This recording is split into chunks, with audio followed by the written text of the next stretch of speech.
बाबा साहेब भीमराव अंबेडकर एक व्यक्ति नहीं, एक विचार हैं। ये है इसलिए मैं बोल रहा हूं क्योंकि व्यक्ति की मृत्यु होती है, विचार की कभी ना मृत्यु हुई है और ना आने वाले समय में होगी। और बाबा साहेब अंबेडकर जी का जो विचार था वे हम सभी भारतीयों को स्वेच्छा से ग्रहण करना चाहिए।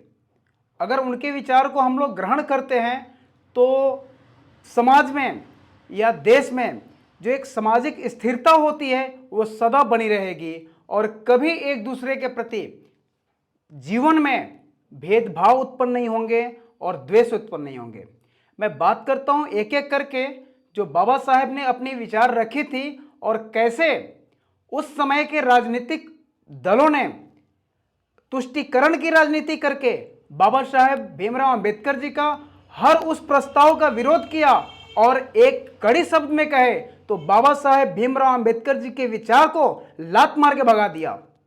वो विचार ये थी कि बाबा साहेब भीमराव अंबेडकर ये चाहते थे कि भारत का राष्ट्रीय भाषा संस्कृत हो। वो इसलिए चाहते थे क्योंकि भारत में जितने भी प्रांत हैं हर प्रांत के अनुसार अलग अलग भाषा है, अलग अलग प्रांत के अनुसार भाषा दर्ज किया गया है।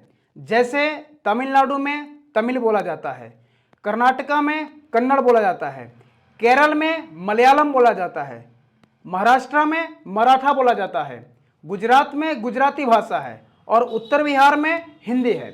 परंतु जितने भी हमारे शास्त्र का शब्द है, जितने भी सनातन शास्त्र है, उन सबको संस्कृत भाषा में ही दिया हुआ है। जो संस्कृत भाषा एक देव भाषा है और हम सब जानते हैं कि संस्कृत भाषा हर राज्य में जो भी चाहे पूजा पाठ में इस्तेमाल हो या फिर विवाह जैसे कार्यक्रम में इस्तेमाल हो, हम लोग संस्कृत में ही कोई मंत्र का ग्रहण करते हैं और उच्चारण भी सुनते हैं। इस आधार पे बाबा साहेब चाहते थे कि संस्कृत भाषा ही राष्ट्रभाषा होनी चाहिए, परंतु नेहरू जी का तुष्टीकरण की राजनीति ने उस प्रस्ताव को स्वीकार नहीं किया और बाबा साहेब भीमराव अंबेडकर जी के इस संस्कृत भाषा का प्रस्ताव दरकिनार कर दिया गया और उन्हें एक शर्मिंदगी का सामना करना पड़ा क्योंकि बाबा साहब अंबेडकर जी एक प्रतिष्ठित व्यक्ति थे। उन्होंने एक उच्च शिक्षा ग्रहण किया था और वर्तमान में उन्होंने हमें इतना पवित्र जो पुस्तक दिया एक संविधान के रूप में, ये बाबा साहेब अंबेडकर जी का ही देन है। दूसरा, भारत का राष्ट्रीय ध्वज का जो निर्माण होना था, वो राष्ट्रीय ध्वज जो झंडा के रूप में हम आज सब देखते हैं, बाबा साहब के अनुसार ये राष्ट्रीय ध्वज भगवा कलर में प्रस्तावित किया गया था और उस भगवा झंडे के ऊपर ओम का चित्रण किया गया था। क्यों? क्योंकि जब भारत का बंटवारा हुआ था तो वो धर्म के आधार पर हुआ था। ये धर्म का आधार पे जब भारत का बंटवारा हुआ तो सामने वाला देश इस्लामिक राष्ट्र बना जो पाकिस्तान। और बाबा साहब का मानना था कि जब बंटवारा हुआ देश यानी पाकिस्तान जब इस्लामिक देश बना, उसका झंडा का निर्माण एक इस्लाम का प्रतीक बना, तो भारत का भी झंडा भगवा हो और उस पर ओम का प्रतीक होना चाहिए। परंतु वहां भी नेहरू जी ने बाबा साहब अंबेडकर का कुछ नहीं सुना और उनके प्रस्ताव को खारिज किया और उनको वहां भी बेइज्जती का सामना करना पड़ा था। बाबा साहब अंबेडकर जी को उस जगह भी अपने प्रस्ताव को वापस करना पड़ा और बेइज्जती का सामना करना पड़ा क्योंकि नेहरू जी किसी को सुनते नहीं थे, वे किसी को चलने ही नहीं देते थे। सबसे पावरफुल पार्टी थी, उनकी सबसे ज्यादा कैंडिडेट थे सदन में, तो वे किसी को नहीं सुनते थे। लेकिन उनकी जो तुष्टीकरण की राजनीति थी इसको ज्यादा बल देते थे। कौन? नेहरू जी।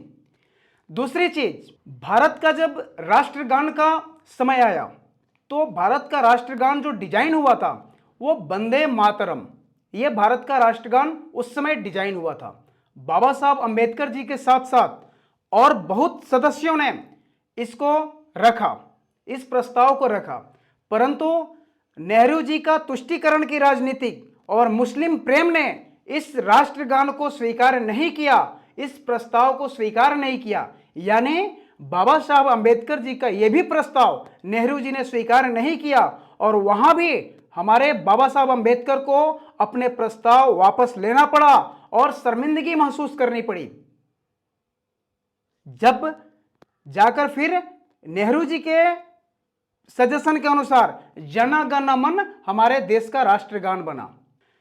उसके बाद जब देश की नाम की बात आई तो हम सब कई सदियों से पढ़ते आ रहे हैं, देखते आ रहे हैं, अपने पीढ़ियों दर पीढ़ी सुनते आ रहे हैं, भारत ही हमारा भारत का वास्तविक नाम था।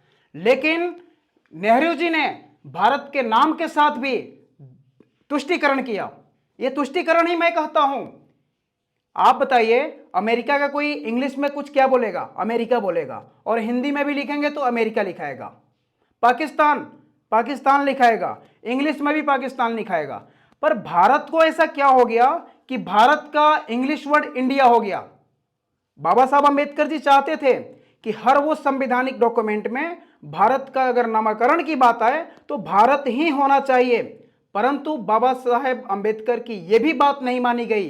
इस प्रस्ताव को भी बाबा साहेब भीमराव अंबेडकर जी को पीछे लेना पड़ा और शर्मिंदगी का एहसास करके अपने प्रस्ताव को पीछे लेना पड़ा। वो भी किसके चलते? नेहरू जी के चलते। और नेहरू जी ने क्या बोला? Bharat is the India, India that is Bharat. ये नेहरू जी का तुष्टीकरण की राजनीतिक नहीं है तो क्या है? उसके बाद बाबा साहब भीमराव अंबेडकर जी ने जो संविधान सबमिट किया था देश को, सदन को, उसमें 370 नहीं था, 35A नहीं थे। और नेहरू जी ने संविधान संशोधन करवाया और उसमें 35A जुड़वाया। ये 35A किस लिए जुड़वाया?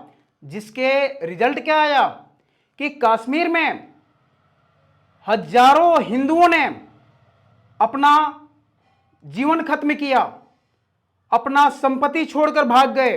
हजारों हिंदू माता बहनों को बलात्कार जैसे घटना को सामना करना पड़ा।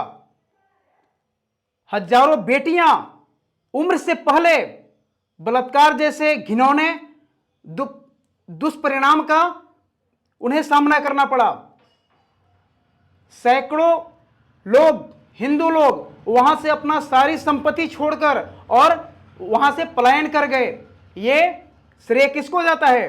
नेहरू जी को, जिन्होंने 35A को इंप्लीमेंट किया संविधान में। उसके बाद संविधान के साथ सबसे बड़ी मजाक तो यह हुई, संविधान के साथ मजाक यानी बाबा साहब भीमराव अंबेडकर जी के साथ मजाक करना, बाबा साहब भीमराव अंबेडकर जी के भावना के साथ खिलवाड़ करना। और वो भी नेहरू जी ने किया। क्या किया? 370 को इंप्लीमेंट किया संविधान में। वो 370 जब प्रभाव में आया तो वहां कश्मीर में अलगाववाद बढ़ा, आतंकवाद बढ़ा, हजारों हमारे सैनिक मारे गए, हजारों हिंदू कट गए, हजारों लोगों का जीवन प्रभावित हुआ, हजारों लोगों का संपत्ति वहां विलुप्त हो गया। और ये 370 की आड़ में हर समय इस्लामिक आतंक भारत को कहीं ना कहीं घायल करते रहा और हमारे सैनिकों को मौत के घाट उतारते रहे। तो यह है कांग्रेस की चरित्र। और आज ये कांग्रेस हम हिंदुओं को जाति में बांटकर और बाबा साहब अंबेडकर जी का फोटो अपने सीने से लगाकर और हिंदू को तोड़ने का प्रयास कर रही है। ये ध्यान रहे, आज का हिंदू और आज का हर वो भारत का नागरिक पढ़ा लिखा है और कोई इस झांसे में नहीं आने वाला है। आप अपने पूर्वज से एक बार पूछो कि उन्होंने कैसे हिंदुओं को तोड़ने का कार्य किया है। और अगर उस समय हिंदू जागृत होते भी तो वो उनका गला काट दिया जाता था। जिस हिंदू नेता ने इस चीज का विरोध किया था उस समय कांग्रेस ने या तो उन्हें शूट करवा दी या फिर मरवा दिया या फिर जेल के सलाखों के पीछे जन्मों जन्मांतर तक भेज दिया। ये कांग्रेस ने किया है। तो क्या हम सब भूल गए हैं कि आज ये हमारे सनातन धर्म को विच्छेद करने की कोशिश कर रहे हैं? राहुल गांधी जी, मैं सामने से बोलता हूं, मेरा कोई राजनीतिक अधिकार नहीं है कि मैं बोलूं, लेकिन मुझे बाबा साहब अंबेडकर जी का संविधान ये पूर्ण अधिकार देता है कि सच्चाई को सामने दिखा सकूं और आप जैसे और आपके जो पूर्वज ने कर रखा है उसको मैं आपके सामने बोल सकूं। कुछ नहीं बिगाड़ सकते कोई सच्चाई बोलने के लिए। आप लोगों ने जो पहले किया है उसको सुधारिए। पहले आप जो सरकार के विरोध करते हैं, सरकार की विरोध करना आपकी विपक्ष की धर्म होती है, पर वैसे चीज का विरोध मत कीजिए जो राष्ट्र हित में है। मैं लालू प्रसाद यादव जी को भी धन्यवाद देता हूं। हमारे बिहार के नेता हैं वो, आज वर्तमान में वो वरिष्ठ नेता हैं, लेकिन उन्होंने भी कहा था कि वक्फ बोर्ड के ऊपर एक कड़ी कानून लाइए, नहीं तो धीरे धीरे सारी जमीन खत्म हो जाएगी, और होती जा रही थी। लेकिन लालू प्रसाद यादव जी का भी किसी ने नहीं सुना। और वर्तमान चीफ मिनिस्टर बिहार के नीतीश कुमार जी के ऊपर भी मैं गर्व करता हूं। भले ही उनको पलटू चाचा कहते थे लोग, भले उनको पलटूबाज कहते थे, लेकिन मैं भले ही पलटूबाज थे, मैं पलटू चाचा के ऊपर भी गर्व करता हूं, जिन्होंने समय पर राष्ट्र को साथ दिया और राष्ट्र के साथ खड़ा रहा। जय हिंद, जय भारत, नमस्ते।